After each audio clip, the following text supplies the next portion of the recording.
Di sini kita akan membahas tentang pengertian konflik sosial. Apa itu konflik sosial?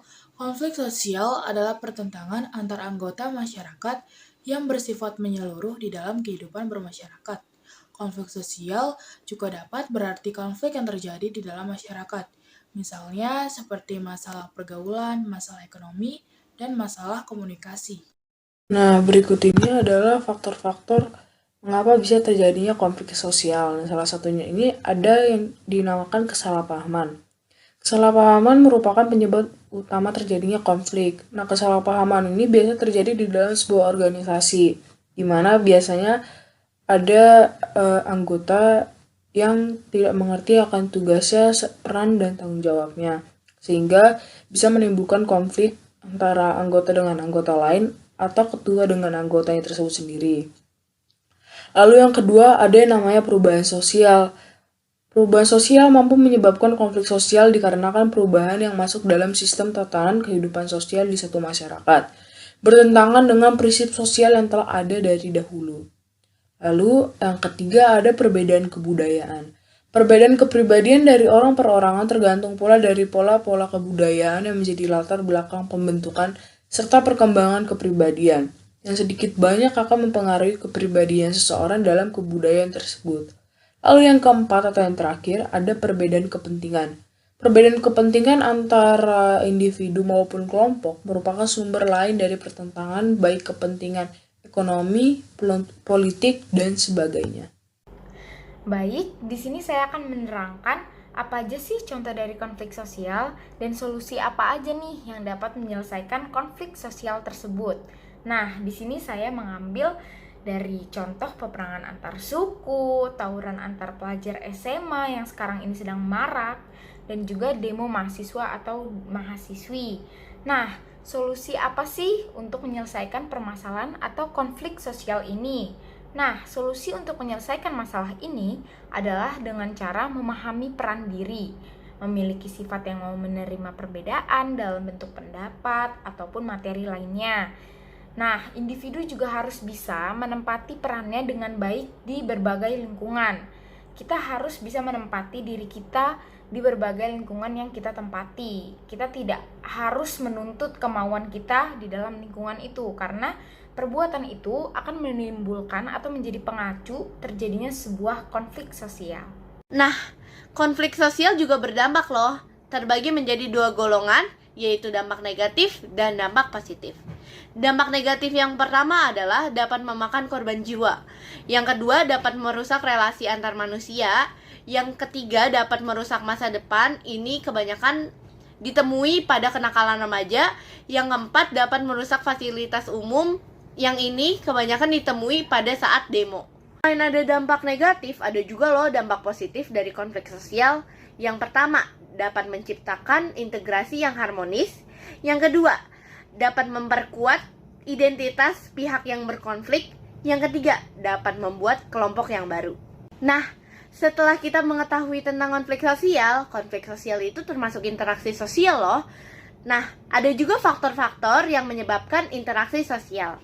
Ada identifikasi, sugesti, imitasi, motivasi, empati, dan simpati. Oke, jadi selanjutnya yang akan kita bahas adalah imitasi. Sebelum kita membahas lebih dalam, kalian udah tahu belum sih pengertian imitasi itu apa? Jadi imitasi adalah suatu proses kognisi untuk melakukan tindakan maupun aksi seperti yang dilakukan oleh model dengan melibatkan indera sebagai penerima rangsang dan pemasangan kemampuan persepsi untuk mengolah informasi dari rangsang dengan kemampuan aksi untuk melakukan gerakan motorik.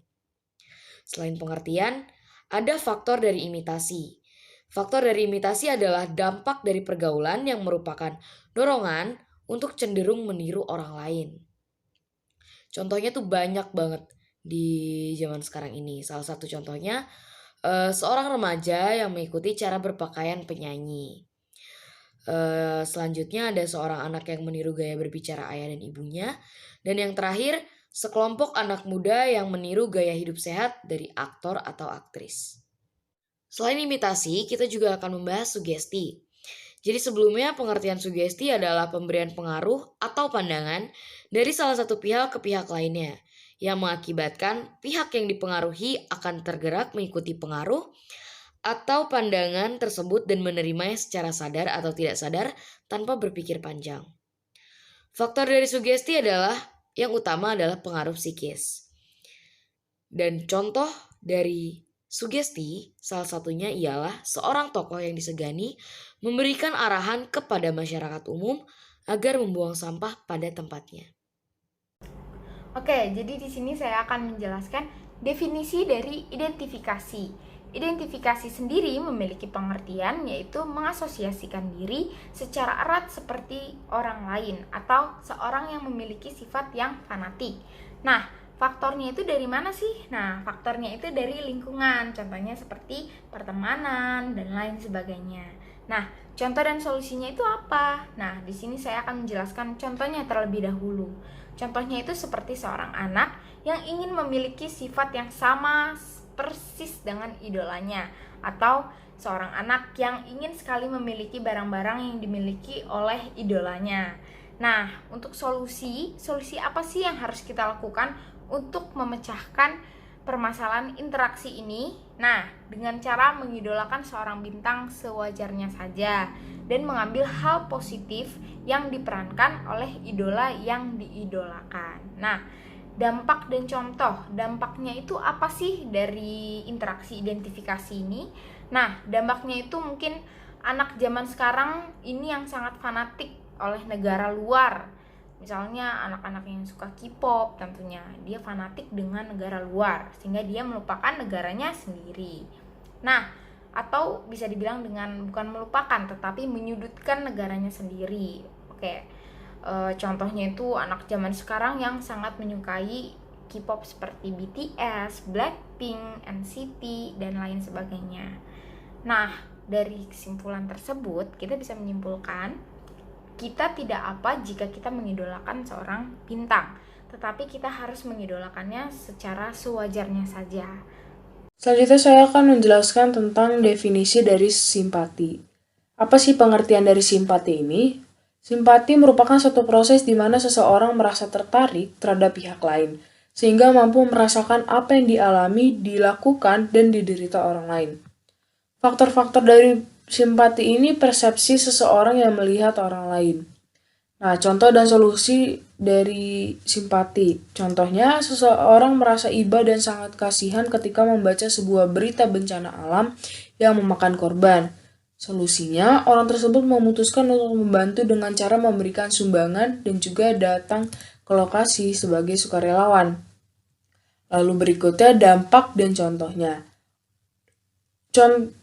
Orang-orang bisa saja menjadi tergerak hatinya dan lebih banyak orang yang mau membantu. Contohnya, Santi menjadi sukarelawan di Palu saat terjadi tsunami.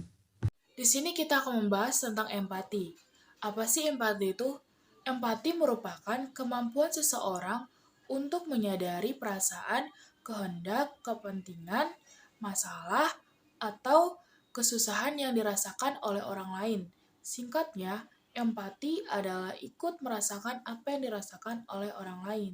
Ada juga contoh empati. Yang pertama, memberikan pujian atau hadiah kepada orang yang telah berhasil mengerjakan tugas yang kita berikan. Yang kedua, ikut merasa senang ketika seseorang mendapatkan kabar yang menyenangkan. Yang ketiga, membantu petugas pembersihan dengan membuang sampah pada tempatnya.